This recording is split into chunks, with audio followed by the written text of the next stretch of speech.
I have a different question, another question. Thank God. There have been a few books out recently that have discussed different perspectives of people that have had near-death experiences. Two that have had near-death experiences and one that transitioned and then was communicating with a family member. And among those three books, it was interesting to read the different perspectives because each person's experience in the non-physical was different or seemingly different. There were some similar underlying things, all is well, you are loved, those kinds of things that we often talk about. But still... Did anybody say what you should be eating? I don't think so.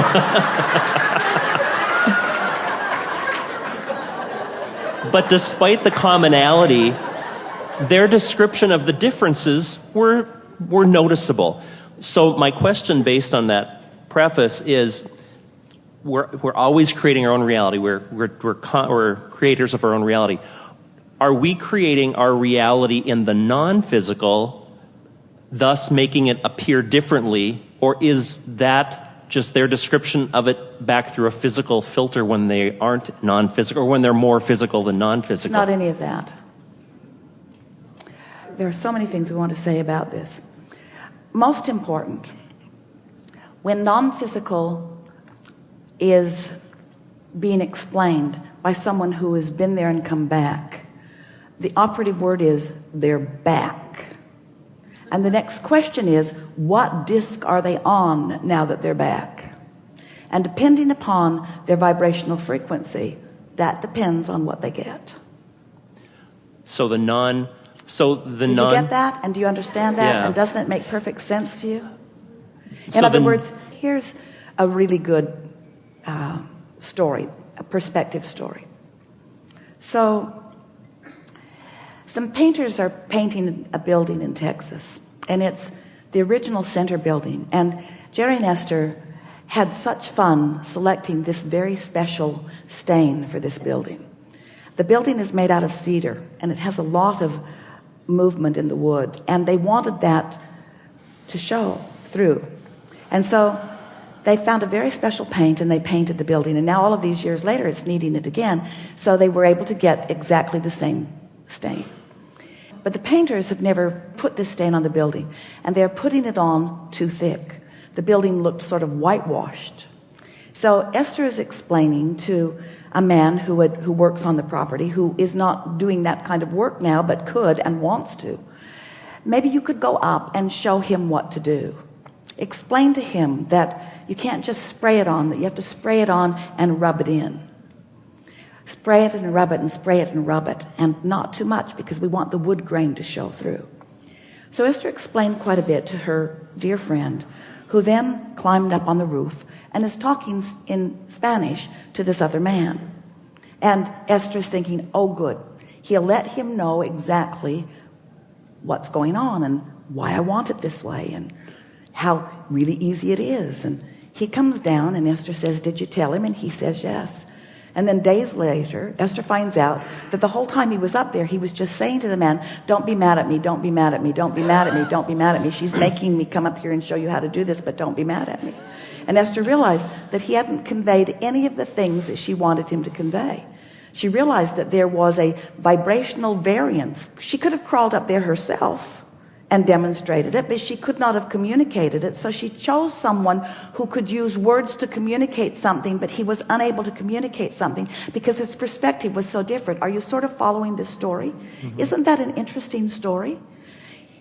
It was so important to him not to be misunderstood, not to be bossing someone else around. And there's his boss on the ground telling him to go up there and boss someone around, and he was incapable of doing the very thing that she was hiring him to do, because his pipes were so clogged with what was there before that he couldn't possibly convey this very simple message. And Esther said, that was the most meaningful experience of my life to this date, because I spent 99% of my life trying to control the perception that people have of me. And I've never realized how futile it is. Never realized that all you can do is offer your vibration. Get on that disc and offer your vibration. and translate from that place, receive your inspiration from that place, you see. If we were standing in your physical shoes, and we mean this completely, we would not take anyone's word, even Abraham's, for anything that you're living. Get the basis of what we know about the laws of the universe, and then practice them through your own exposure to life, and come to your own resonances with what you want, and take no one's word for anything, because no one holds the identical perspective that you do, you see. But so from these books, there's so each of them, despite explaining different non-physical experiences, they're all accurate, correct? I mean, none of them are having them or is it an inaccurate reflection? Everything's accurate. Luke had an accurate experience at the fair. Right. And Kate had an accurate experience at the fair. And anybody witnessing it would validate that that was the day they had. Right. But the question is, what was the vibrational basis for the reality that they were living? And that's really what we want to apply to everything. There are so many people that are tapping into non-physical.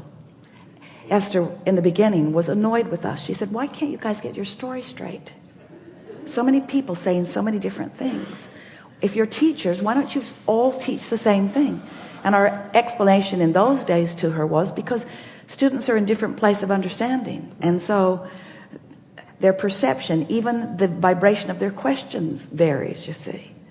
So if you knew that you only had a very short time, and you do, to ask a very specific question about this topic, what would that question be? What do you most want to ask about anyone translating non-physical back into the physical? Is the entirety of the non-physical experience identical across the board in the non-physical realm?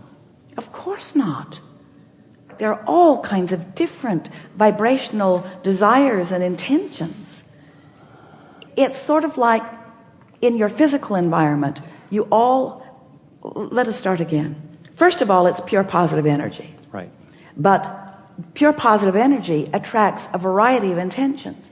This will answer your question. Esther has been trying, because we've been painting in Esther's mind this picture of these spinning discs.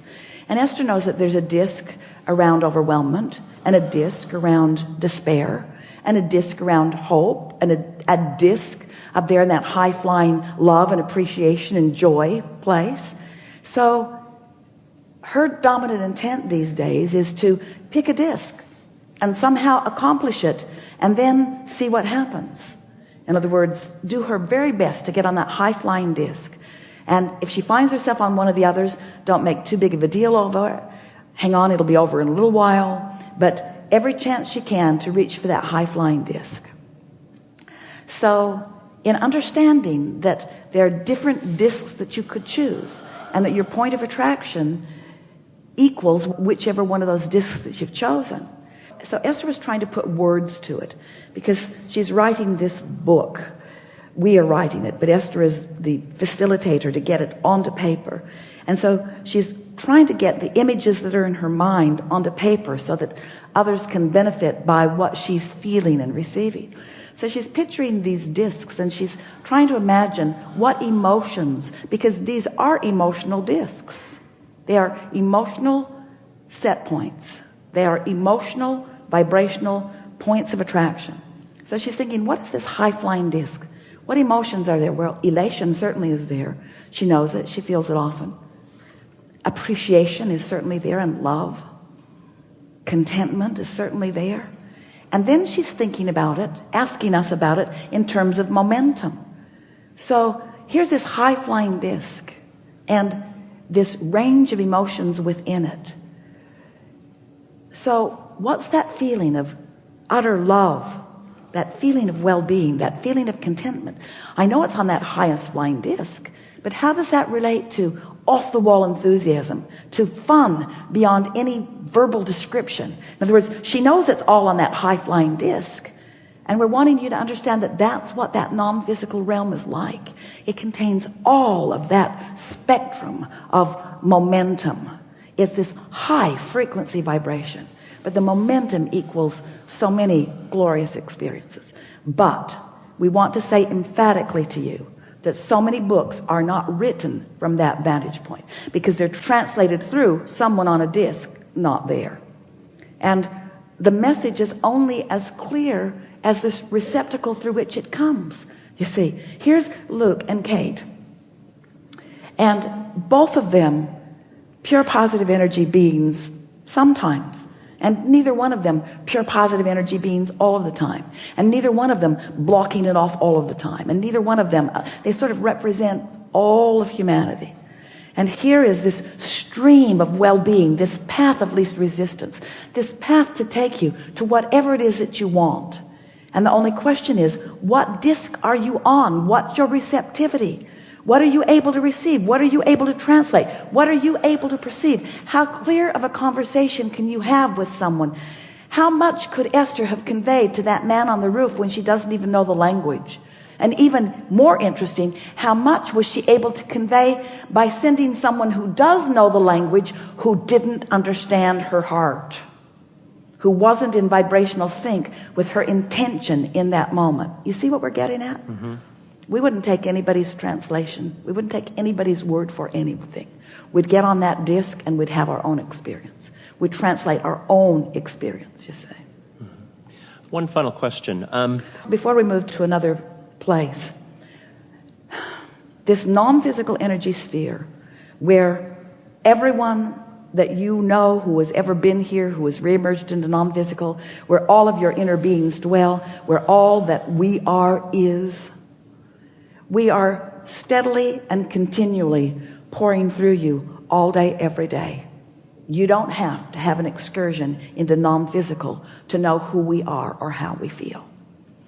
You just have to move around your world and figure out if you're letting us in or if you're pinching us off. Because when you let us in, you're having a clear moment. When you let us in, you're feeling pure positive energy. When you let us in, you're feeling clarity and love and appreciation. You're feeling certainty. You're feeling invincibility. You're feeling on top of the world. So we really want this discussion to be that energy, that consciousness that is available to me. You don't have to count on somebody who's made their excursion into non-physical and come back and telling you what it's like. It's all available to you here. Just get on that high-flying disc and feel it. But the reason humans don't know it is because they don't consistently get there. They stay here in worry and despair. They stay here in overwhelmment or in anger. And as they hold themselves in those vibrational frequencies, they can't receive with any sort of clarity because they can't find the resonance, so they can't translate the words, so they don't know the knowing. So they say, oh, you've been there. What did you learn while you were there? And we say, that tells you nothing. Have your own experience. Words don't teach. It's only life experience that teaches, you see. Final question. Obviously, this body of work and lots of other bodies of work have all been founded and based on the whole notion of the law of attraction. However, I'm hearing that phrase, if you will, being used less, and hearing things like vibration and frequency being used more. Have we sort of moved beyond the notion of the law of attraction? Is there a better way to describe it? Well, we've mentioned it several times here today, but we're out on the leading edge of the discussion. And so we're just refining and redefining what law of attraction is. Okay. It is all law of attraction. There is nothing more significant than law of attraction. But there are people misunderstanding it completely and writing entire books about it. Right. Yeah. Very good. Always a pleasure. Thank you. Yeah.